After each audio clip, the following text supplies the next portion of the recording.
Hello, and welcome to another episode of Questioning Woke Psychotherapy. My name is Michael Dewan-Herrick, and I'm a psychotherapist and life coach in private practice in London.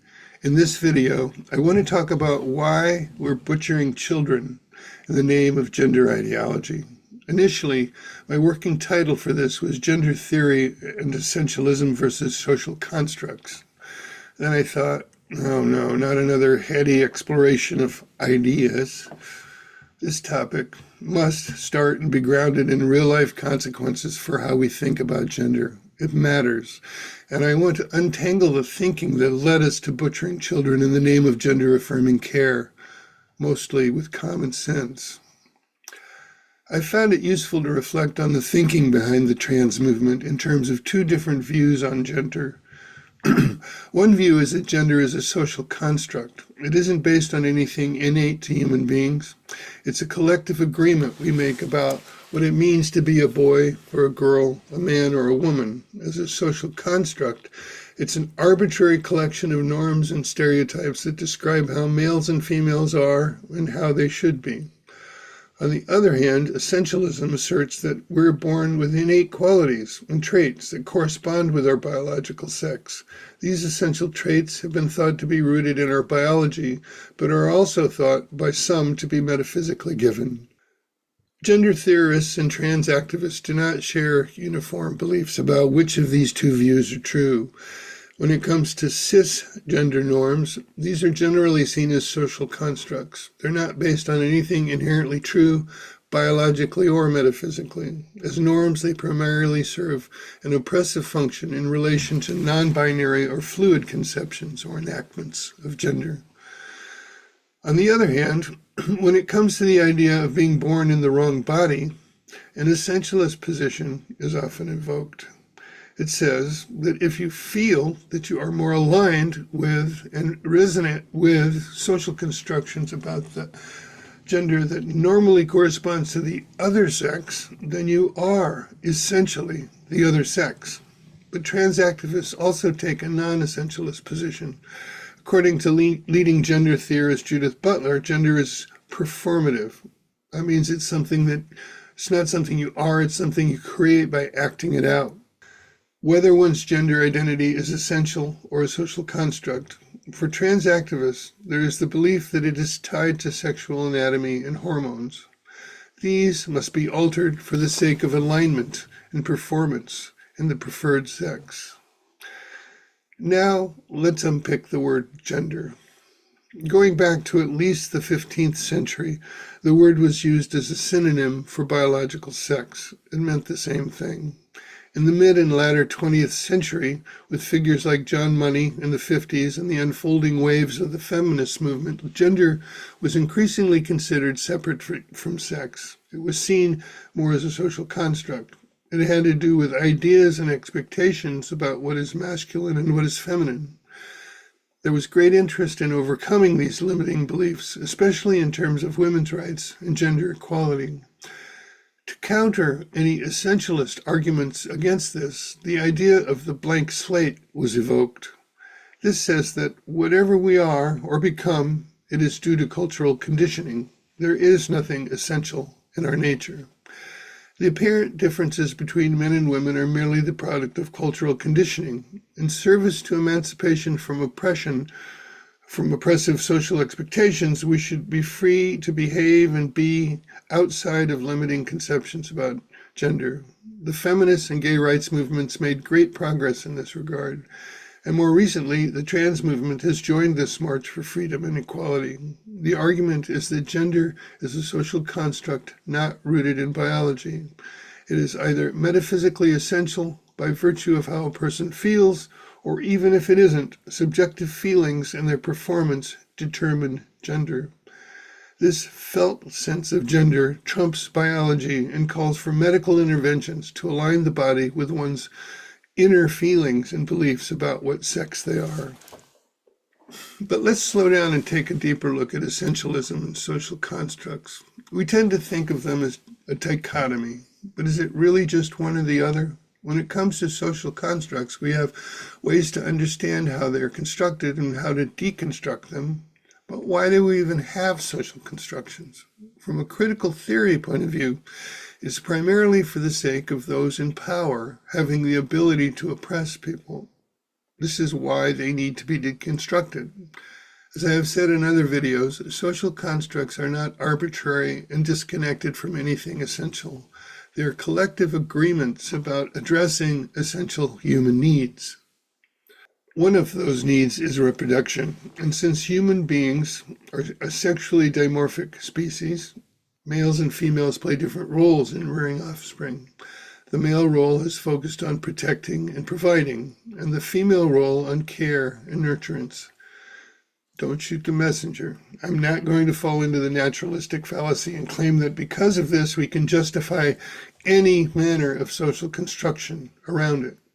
I will point out, however, that our biological evolution has provided for a sexual division of roles by selecting for males with higher levels of testosterone and females with higher levels of estrogen and progesterone. These hormones have different effects on body morphology and the brain. They make you look, feel, think, and behave differently. This is the biological substrate beneath whatever social constructions we have about men and women. This is why we see such cross-cultural similarities in the division of sex roles. Yes, there are differences, variations, and anomalies, but all cultures have social constructs for male and female roles.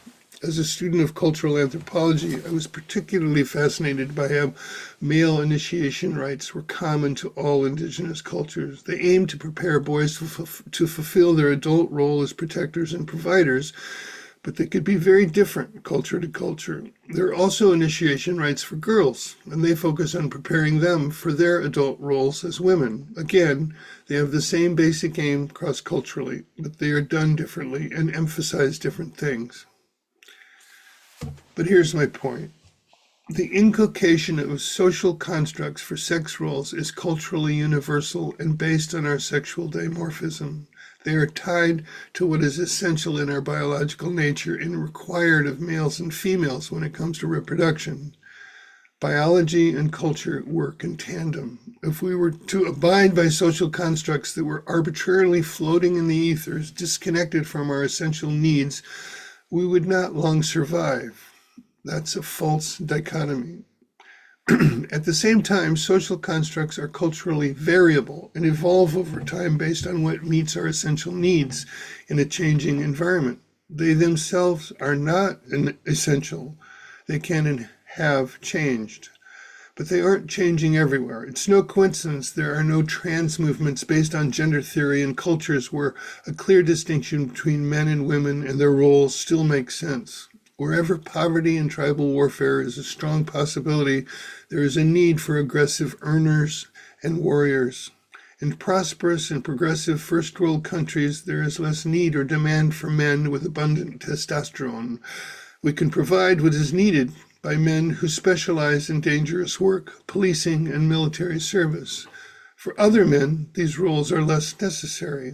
Work is not physically demanding. Partners can do the same job while children are off to daycare or school, and one's family is not in any imminent physical danger.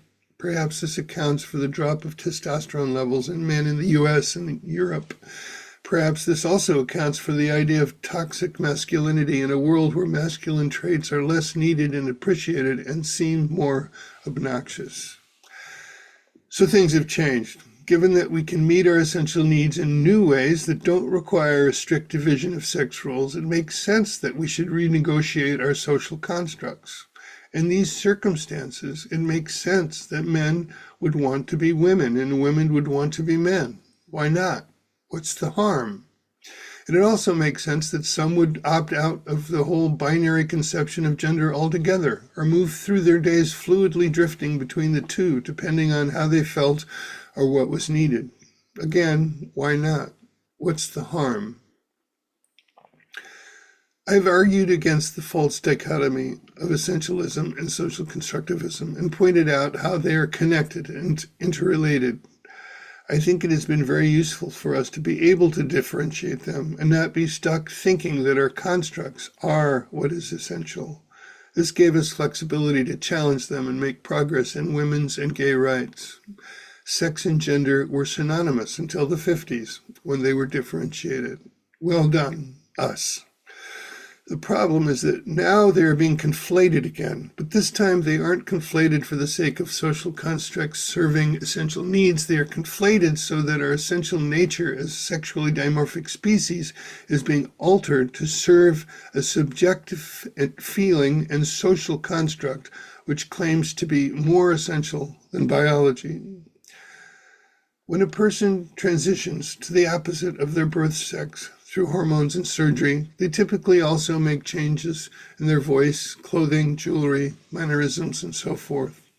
These tend to correspond to socially constructed assumptions about how men and women should be.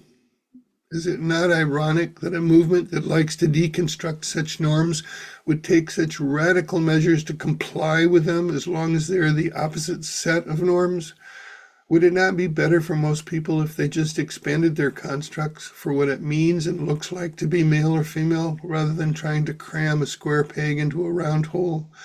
Would it not be better for people who are gender non-conforming if we all collectively accepted them so that they didn't feel they needed to cut off body parts and just hope that they could pass?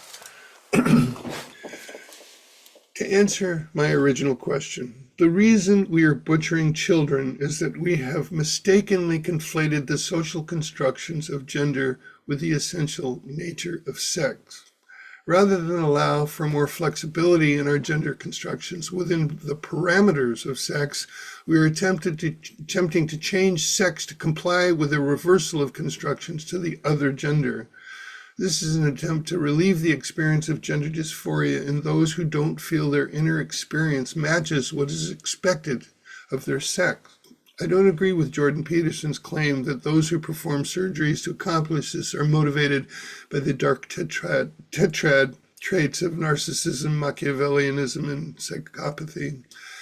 Maybe some are, and maybe some are motivated by profit. My hunch, however, is that most are motivated by compassion, but that this is informed by their conflation of gender and sex.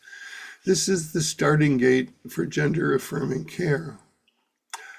I believe that exploratory therapy, among many other things, ought to be an exploration of social constructions of gender. What it should affirm is that these can and should be flexible. There are no obvious practical reasons why they shouldn't be. You want to dress and act like a boy? Fine, do that.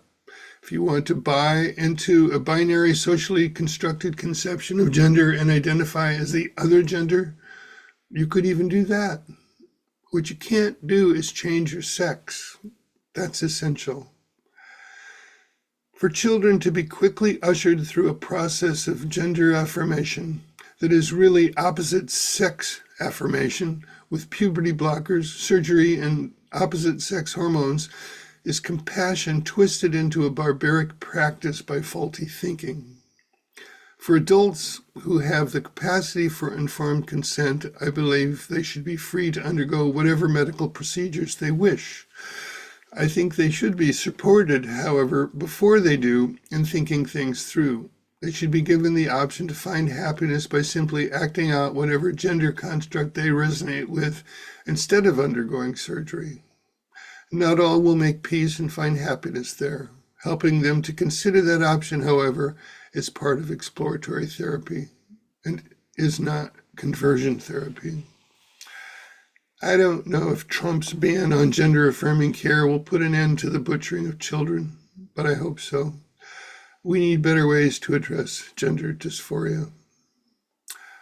That's all for now. Thanks for joining me. Until next time, take care of yourself and each other, and please give the video a like and subscribe if you're not already subscribed. Bye for now.